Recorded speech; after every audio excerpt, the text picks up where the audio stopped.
Kita balik lagi di Generasi Mecin. Sebelum kita lanjut lagi ngobrol-ngobrol soal bullying di sekolah dari Art Hotel Wahid Hasim, saya mau ngajakin pemirsa dulu untuk melihat Jakarta Event nih. Ada post Jakarta Event dulu ya.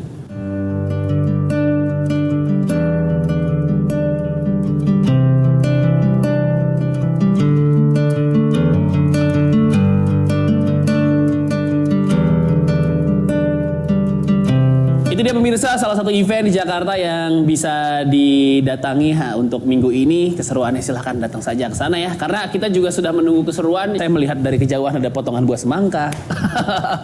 Halo Mas, ini apa aja nih Mas nama minumannya Mas?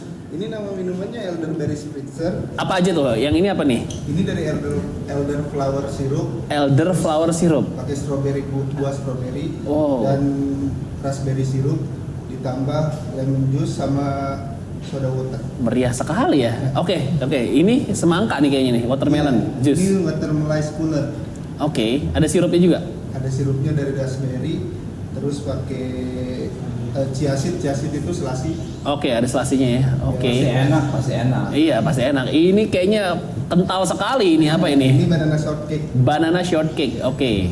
Pisang soalnya ya. Iya. Oke, pisang dan coklat. Dan terakhir Yang ini ginger beer, tapi ginger beer non alkohol. non alkohol. Oke. Hanya ginger. Silakan Pak Erlangga, Pak Indra, Ibu Mintarsi mau yang mana? Silakan dipilih. Ya, silakan Ibu. Emang kita harus minum, Bu. Iya. Ibu dulu deh, Ibu dulu silakan, Bu. Yang strawberry ya. Ibu yang strawberry. Ya. Oh, Oke. Pak Erlangga. Ya. Saya yang sisanya aja deh. Ini aja deh. Banana Nah, cake. ini. Pak Indra. Yang ada semangka. Ya udah, saya yang sisanya. Oke, ini ginger beer, jahe berarti ya, tapi tidak ada alkoholnya bener. Mabuknya baru nanti seminggu lagi. Makanannya sekarang apa nanti? Makanannya juga sekarang kurang lengkap. Kita nongkrong minum tidak ada makanan. Oh, ini aneh juga ya. Ginger tapi dingin dan ada lemonnya. Enak juga Ini ya. sudah pakai sedotan yang non plastik. Bagus. Art Hotel juga mendukung sedotan sama plastik. Silakan Mas, apa nih makanannya lagi nih? Kayaknya enak nih cemilannya nih. Oke, ini ada bread butter pudding. Bread butter pudding, nice. Bread butter pudding. Oke.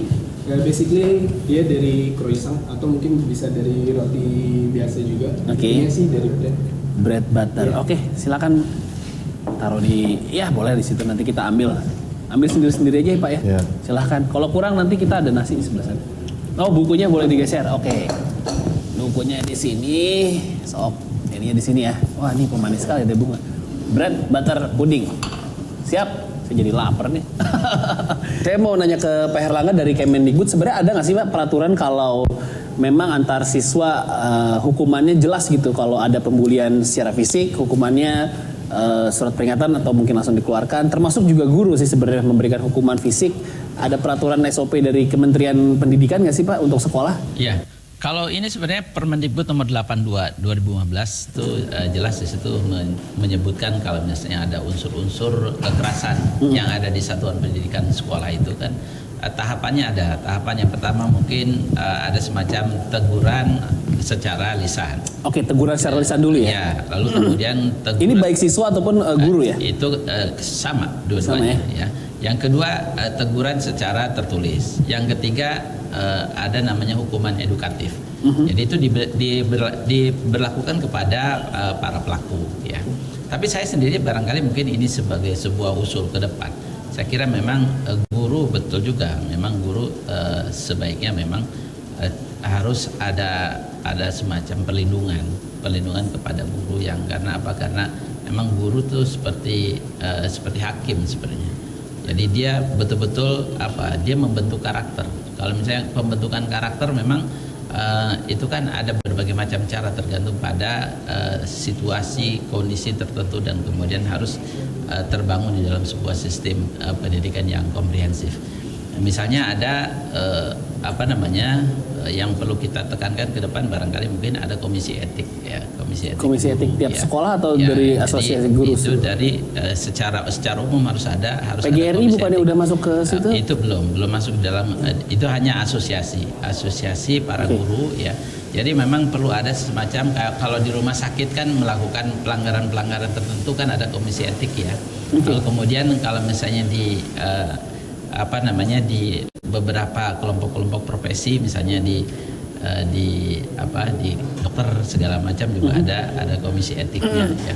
Dan ini kan sebenarnya guru juga adalah sangat strategis memang perlu semacam dibuat komisi etik. Kalau misalnya ada guru yang melakukan pelanggaran tidak langsung otomatis dipidana. Jadi dipidana ya. Harus ada, kecuali memang ada unsur pidananya. Kalau ada unsur pidana kan tentu kan prosesnya adalah proses hukum pidana. Tetapi kalau misalnya ada unsur-unsur dalam konteks edukasi dan lain sebagainya, itu juga barangkali memang karena apa? Karena mungkin ketidakpahaman guru di dalam melakukan proses pendidikan. Kalau dulu zaman dulu tahun 50-an main pukul masih memungkinkan situasi tertentu. Tapi kalau seperti yang dikatakan oleh Bu Mintarsi tadi, situasi seperti yang ada sekarang mungkin berbeda ya. Ya, jadi memang hukum juga memang berbeda. Hukum itu ditentukan oleh apa? Ditentukan oleh waktu, ya. Ditentukan oleh siapa. Siapa? Kalau waktu dulu, kalau zaman kemerdekaan atau zaman penjajahan, dulu namanya ditentukan oleh siapa? Oleh pemerintah Belanda, bahwa orang itu dianggap melakukan pelanggaran atau ekstremis, ya yang menyatakan ekstremisnya Belanda. Tetapi dalam situasi yang berbeda setelah kemerdekaan kan enggak, justru yang ekstremis di zaman dulu sekarang jadi pahlawan kan, luar biasa. Jadi memang ini juga kita harus secara arif juga ya. Makanya di dalam Permendikbud 82 itu sebenarnya kita mengatur dari Kemendikbud mengatur bagaimana setiap satuan pendidikan itu punya yang namanya gugus tugas ya. Gugus tugas itu gugus tugas yang berusaha untuk melakukan pencegahan dan penanggulangan kekerasan yang ada di satuan pendidikan. Saya mau abis ini saya mau nanya Pak Indra juga, tadi berhubungan sama salah satu kebijakan sekolah bahagia Pak tadi? Ya, merdeka belajar. Merdeka belajar ya. Salah satu kebahagiaan masa sekolah tuh adalah bercanda tadi, sama seperti Pak Indra. Bahkan beberapa sekolah punya tradisi bercanda yang berbeda tiap sekolah. Bahkan tiap ekskul pun kadang-kadang punya tradisi yang berbeda-beda. Saya turunannya sebenarnya mau nanya ke soal tradisi sekolah ya, masing-masing punya gaya bercanda yang berbeda. Mungkin buat sekolah saya ngelihat sekolahnya Pak Indra agak gak lazim tuh gaya bercandanya kan pasti kan. Sekolah homogen soalnya kan. Dan turunannya ke ospek sebenarnya. Apakah memang masih perlu dilarang untuk membuat atau membatasi kebahagiaan zaman-zaman remaja? Sebenarnya kan kayak gitu kan. Abis ini kita mau diskusi lagi Pak Indra ya, jangan kemana-mana. Tetap di Generasi Mecin.